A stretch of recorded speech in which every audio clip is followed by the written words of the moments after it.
Great Men and Famous Women, Volume 1, by Charles F. Horn. Alexander the Great, 356 to 323 BC. Alexander the Great, son of Philip of Macedon and Olympias, daughter of Neoptolemus of Epirus, was born at Pella, 356 BC. His mind was formed chiefly by Aristotle, who instructed him in every branch of human learning, especially in the art of government. Alexander was 16 years of age when his father marched against Byzantium and left the government in his hands during his absence. 2 years afterward, he displayed singular courage at the Battle of Chaeronea, 338 BC, where he overthrew the sacred band of the Thebans. "My son," said Philip as he embraced him after the conflict, "seek for thyself another kingdom, for that which I leave is too small for thee." The father and son quarreled, however, when the former divorced Olympias. Alexander took part with his mother and fled to Epirus to escape his father's vengeance, but receiving his pardon soon afterward, he returned and accompanied him in an expedition against the Triballi, when he saved his life on the field. Philip, being appointed generalissimo of the Greeks, was preparing for war with Persia when he was assassinated, 336 BC, and Alexander, not yet 20 years of age, ascended the throne. After punishing his father's murderers, he marched on Corinth, and in a general assembly of the Greeks he caused himself to be appointed to the command of the forces against Persia. On his return to Macedon, he found the Illyrians and Triballi up in arms, whereupon he forced his way through Thrace, and was everywhere victorious. But now the Thebans had been induced, by a report of his death, to take up arms, and the Athenians, stimulated by the eloquence of Demosthenes, were preparing to join them. To prevent this coalition, Alexander rapidly marched against Thebes, which, refusing to surrender, was conquered and razed to the ground. 6,000 of the inhabitants were slain, and 30,000 sold into slavery, the house and descendants of the poet Pindar alone being spared. This severity struck terror into all Greece. The Athenians were treated with more leniency. Alexander, having appointed Antipater his deputy in Europe, now prepared to prosecute the war with Persia. He crossed the Hellespont in the spring of 334 BC with 30,000 foot and 5,000 horse, attacked the Persian satraps at the river Granicus, and gained a complete victory, overthrowing the son-in-law of their king Darius with his own lance. As a result of the battle, most of the cities of Asia Minor at once opened their gates to the conqueror. Alexander restored democracy in all the Greek cities, and as he passed through Gordium, cut the Gordian knot, which none should loose but the ruler of Asia. During a dangerous illness at Tarsus, brought on by bathing in the Cydnus, he received a letter insinuating that Philip, his physician, had been bribed by Darius to poison him. Alexander handed the letter to Philip, and at the same time swallowed the draught which the latter had prepared. As soon as he recovered, he advanced towards the defiles of Cilicia, in which Darius had stationed himself with an army of 600,000 men. He arrived in November 333 BC in the neighborhood of Issus, where, on the narrow plain between the mountains and the sea, the unwieldy masses of the Persians were thrown into confusion by the charge of the Macedonians, and fled in terror. On the left wing, 30,000 Greek mercenaries held out longer, but they too were at length compelled to yield. All the treasures as well as the family of Darius fell into the hands of the conqueror, who treated them with the greatest magnanimity. Overtures for peace made by Darius on the basis of surrendering to Alexander all Asia west of the Euphrates were rejected. Alexander now turned toward Syria and Phoenicia. He occupied Damascus, where he found princely treasures, and secured to himself all the cities along the shores of the Mediterranean. Tyre, confident in its strong position, resisted him, but was conquered and destroyed after 7 months of incredible exertion, 332 BC. Thence he marched victoriously through Palestine, where all the cities submitted to him except Gaza. It shared the same fate as Tyre.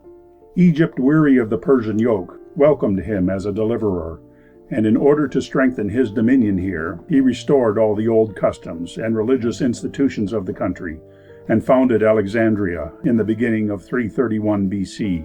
Thence he marched through the Libyan desert in order to consult the oracle of Ammon, whose priests saluted him as a son of Zeus, and he returned with the conviction that he was indeed a god. He then set out to meet Darius. In October 331 BC, a great battle was fought on the plain stretching eastward to Arbela. Notwithstanding the immense superiority of his adversary, who had collected a new army of more than 1,000,000 men, Alexander was not for a moment doubtful of victory. Heading the cavalry himself, he rushed on the Persians and put them to flight, then hastened to the assistance of his left wing, which in the meanwhile had been sorely pressed. He was anxious to make Darius a prisoner, but Darius escaped on horseback, leaving his baggage and all his treasures a prey to the conqueror. Babylon and Susa, the treasure houses of the East, opened their gates to Alexander, who next marched towards Persepolis, the capital of Persia, which he entered in triumph. The marvelous successes of Alexander now began to dazzle his judgment and to inflame his passions. He became a slave to debauchery, and his caprices were as cruel as they were ungrateful.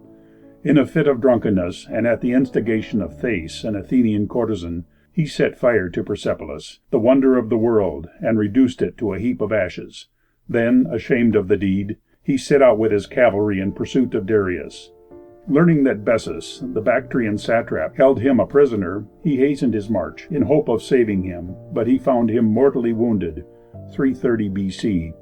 He mourned over his fallen enemy, and caused him to be buried with all the customary honors, while he hunted down Bessus, who himself aspired to the throne, chasing him over the Oxus to Sogdiana, Bokhara. Having discovered a conspiracy in which the son of Parmenio was implicated, he put both father and son to death, though Parmenio himself was innocent of any knowledge of the affair. This cruel injustice excited universal displeasure.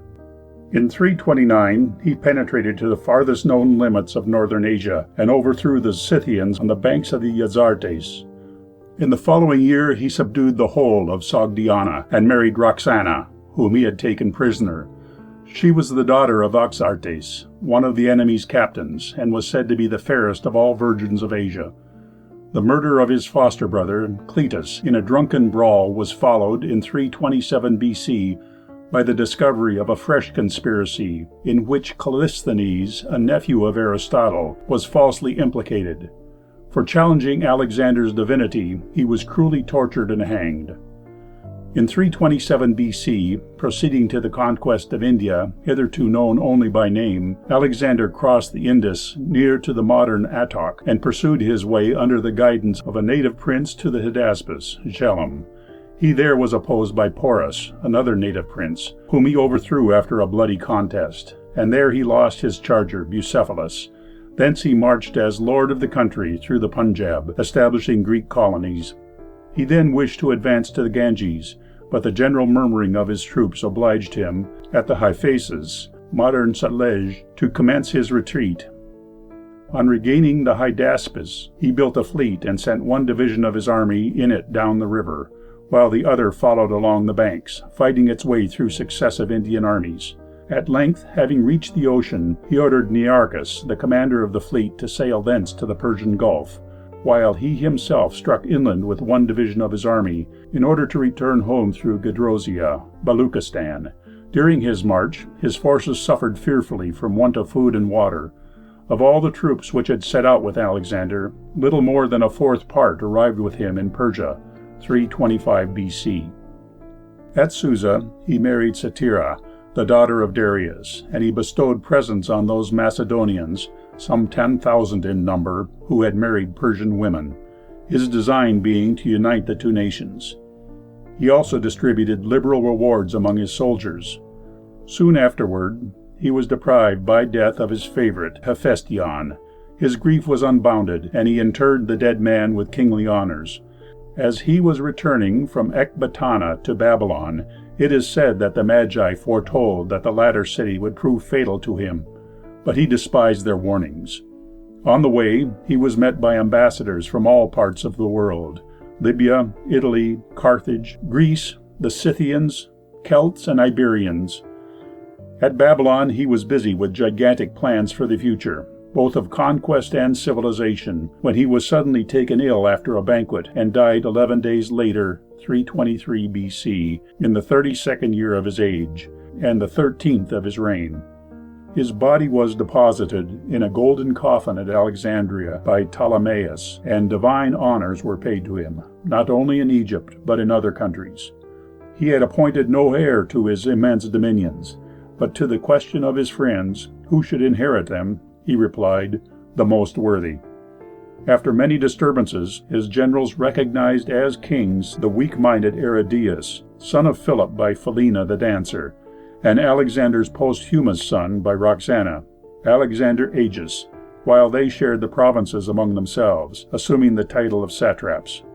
Perdiccas, to whom Alexander had, on his deathbed, delivered his ring, became guardian of the kings during their minority. The empire of Alexander soon broke up, and his dominions were divided among his generals. Alexander was more than a conqueror. He diffused the language and civilization of Greece wherever victory led him, and planted Greek kingdoms in Asia, which continued to exist for some centuries. At the very time of his death, he was engaged in devising plans for the drainage of the unhealthy marshes around Babylon and a better irrigation of the extensive plains. It is even supposed that the fever which he caught there, rather than his famous drinking bout, was the real cause of his death.